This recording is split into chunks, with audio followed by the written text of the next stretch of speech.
AGS, episode 2. Glad you come back.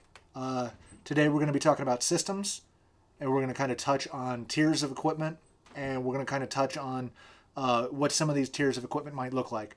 So for starters, we're going to talk about a system, which is the encompassing bubble of your preps, of your vehicle equipment, your survival stash, whatever you need it to be. There's 4 main components in the way I define a system. There's the equipment, there's the knowledge, the protocol, and the practice. Now what that means is you've got your kit, which is literally the bits and bobs of equipment that you carry with you or that are part of this system. The knowledge is just that. How to use this equipment, what does it need to operate and maintain this equipment?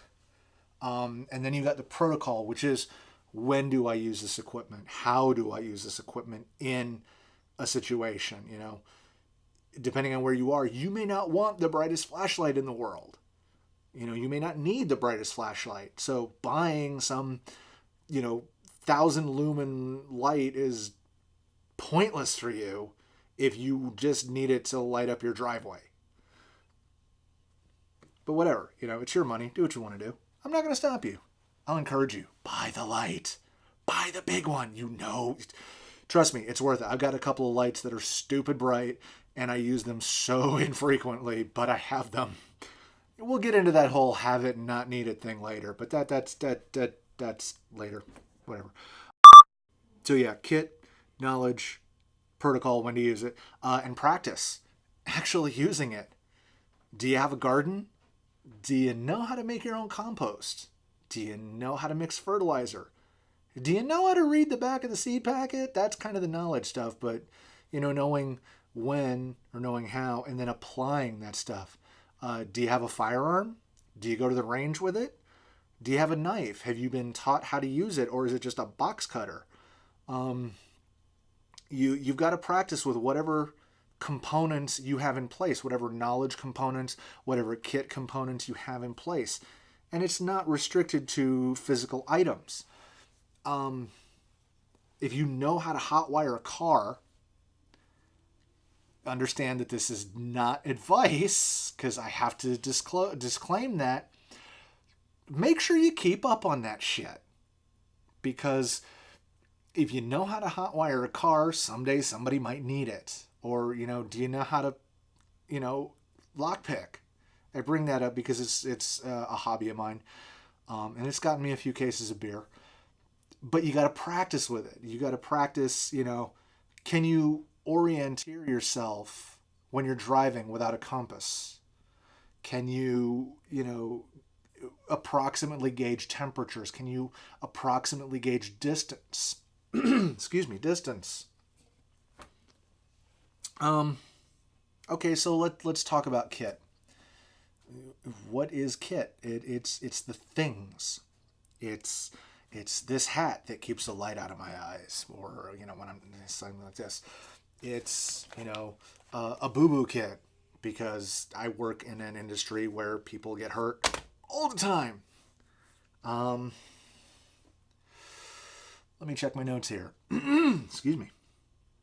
So yeah, the kit is the actual tools and components of your system.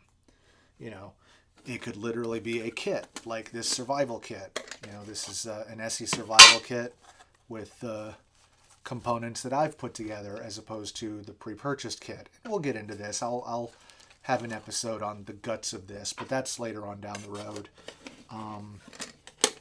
It looks brand new because it is. I've only recently finished, not even finished. There's still a few things I need to put in this, but I'd call it about 95% done and ready for field testing. So we're also going to talk about tiers of gear. So how do you rate this stuff? For me, I kind of go with an upscale system, and I'll tell you how I work to define this. Was kind of cannibalizing the idea from the Urban Prepper I've been a subscriber to his channel for quite a while, and I love a lot of the stuff that he does and a lot of the meticulous focus he does on organization, which is a huge help for somebody like me because I'm not very organized. I'm very, you know what, tinfoil ball. It's tinfoil ball. So, all right, let's start at the basics. EDC, because that's a term you're going to hear in a lot of these channels. EDC is everyday carry. Boom, title. Now, what does that mean? That means that's the stuff that you have with you every day. I mean, it's as simple as that. For me, things that I have every day include my wallet. I carry a notebook. I carry a boo-boo kit. I generally have, in some form or fashion, the following items on me. Pocket tools that we'll get into in a later episode. Some kind of knife or cutting tool. Some kind of good writing utensil. In this case, I'm using a Sharpie pen. And a flashlight. I carry a flashlight because, as I said earlier, or not earlier, in a different episode, I kind of live out in the middle of nowhere, and I think there are 3 street lights within half a mile of me. So yeah, it gets kind of dark out. My porch light is not that bright. What you gonna do? So this is like on-person carry, things that are in my pocket or clipped onto my belt and whatnot. So I mean, that kind of brings you to the next level, your Beltline stuff. You work in law enforcement or as a first responder or whatnot, you may have a tourniquet on your belt. You may have a sidearm of some kind. You may have a radio, or, you know, there are some hospitals that still use beepers. So that may be something that's on your Beltline, but that is literally Beltline. What's on your belt? We're going to kind of bounce around a little bit. The next thing that I want to cover very briefly, because we'll go into it in significantly more depth, is a get-home bag. A get-home bag is going to be something small, something compact that you keep probably in your vehicle, or if you work in a cube farm, you're going to keep it, you know, in your desk or something. And what that is tools and equipment and sustainment to get you home. Now, for some people, that may be 3 or 4 miles. Some of the places I work, I'm 40, 50 miles from home. That's not an overnight walk right there. That's a long one. That's 2 days of hoofing if I'm pushing it. You know, I may be overweight, but, you know, I can still put in 20 miles a day comfortably. I know this because I've done it. So the get home bag, you know, we'll discuss the details of it. Is as I said, it's the things, you know, it's, you know, if you work in a cube farm and you dress like this, then you're going to want comfortable shoes and, you know, maybe slightly padded socks and something to keep water in, etc., etc. Kind of a split on that is, I'll get to this pig in a minute. I carry this as kind of a split between EDC and Get Home. And what it's got in it is not much. It's got a ton in it, actually. But part of this system that I have developed is figure out what you need to carry and then get the next size bag, because you never know what you're going to come across. Plus, you know, if you're walking around with this giant, you know, loaded tick on your back of stuff, if it's a scenario, you know, where, you know, there's a lot going on, you don't want to draw attention to yourself by looking like you've got a bunch of stuff. This is getting into the gray man concept where you just blend in with your surroundings.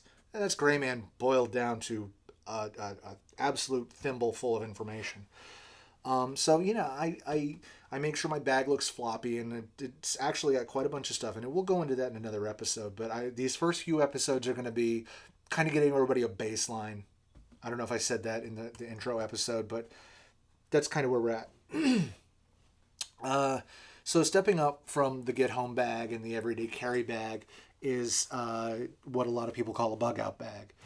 And a bug out bag is, you know, it's it's an oh shit, things are going sideways bag, but not permanently sideways. Yeah, I can't get it. Yeah. Think of it this way: hurricane's coming, you have to evacuate. You're reasonably sure your house or your domicile is going to be fine, but there's an evacuation call, so you evacuate. You grab this bag to close on your back, a couple other small doodads, and you bug out for a little while. Now, again, if you're like me, you're kind of out in the sticks. That may not be feasible. You kind of got to determine, do you bug out, do you bug in? Sometimes bugging in is not an option. So, okay. Now, the flip side of that is what a lot of people will refer to as an inch bag, the I'm not coming home bag. And that is a big tick, because it is everything. When you walk out the door, you're wiping your hard drive, you're turning the power off or lighting the building on fire. Don't light the building on fire. Or you're gonna live in a cabin in the woods or something. You're just fed up with life and you're done with it. This is gonna have everything in it that you care about or that you need. That one's a rough one to put together if you're doing it realistically. Because for most people, if they're in a situation where, I've got to leave my house and I'm not coming back, I've got to make sure, do I have all my documents? Do I have things like my photo albums scanned in, so I at least have a document of those memories? Because everything being on this may not last. So you want some kind of non-volatile media to keep that on. We'll get into that. That's going down a rabbit hole that we're not ready for. Bushcraft bag. Let's talk about that. That, you know what? Dave Canterbury, the Pathfinder School. He's written a couple of books. I'll put links to those below. Also, I'll make sure to kind of link over to Dave's YouTube page. That man, literally wrote the book on bushcraft. So that's who to go to. We'll be getting into that again. This is an educational process for not just you but me, because I'm learning all this stuff as I go. Yes, I have a lot of crap. But admittedly, a lot of it is crap that I bought impulsively. It's a lot of crap that I bought because it looked cool and I didn't necessarily need it. So, yeah.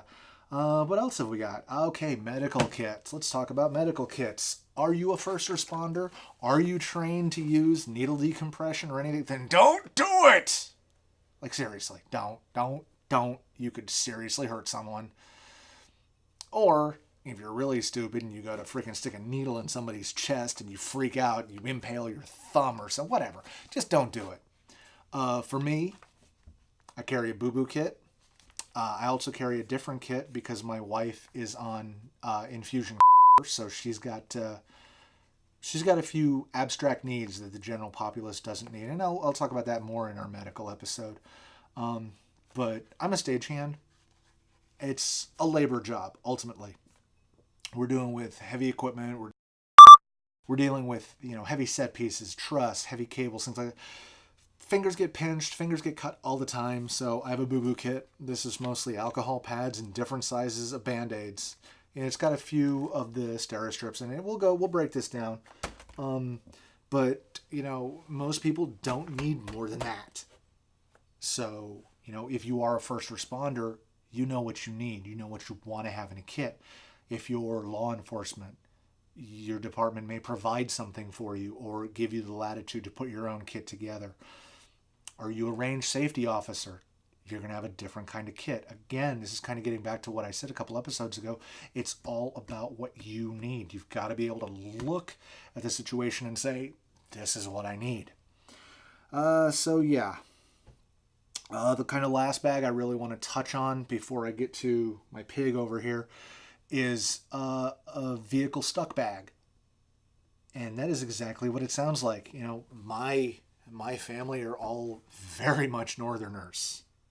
You know, I may not sound like it, but there's Michigan blood in me. I was actually born in Illinois. I got family in Michigan. I was raised overseas. So snow is a common thing, used to be a common thing in my life. So I kept kitty litter in my car. I kept a blanket in my car, all of that kind of stuff. If your vehicle gets stuck, that's no bueno. You don't want to be just stuck there. You want to be able to sustain. You know, you may not be able to run the engine consistently. So again, you got to kind of break down. You got to look at your commute. What do you need to survive, persist, and thrive? That's what it's going to come down to. Once again, this has been kind of a rambling episode, and I apologize for that, but I kind of want to, as I said, I want to get the foundation out of the way. That way, when we do start tearing into things, we can have a little more fun with it. Yeah, so that's that. Doobie-doobie-doo. Yeah, so as always, thank you for watching. If you got anything out of this or have anything to say about it, go ahead and comment below. I'll make sure there'll be links to Urban Prepper's channel, Dave Canterbury's channel, and Dave Canterbury's books. I don't have them going through like an Amazon affiliate at this point, but that's not to say it won't happen in the future. Let's kind of see where this channel goes. Yeah, so as I say, you know, if you like this video, like it, hit me up with a comment. We are getting broader on social media, so there's where to find us on social media. It will always be at Another Gear Show. Boom. Again, those tags will be in the description down below. What else? Yeah, just try to be better than you were yesterday. Try to push forward and just be a better person. That's all I hope that you actually get out of this. Yeah. Thanks for watching.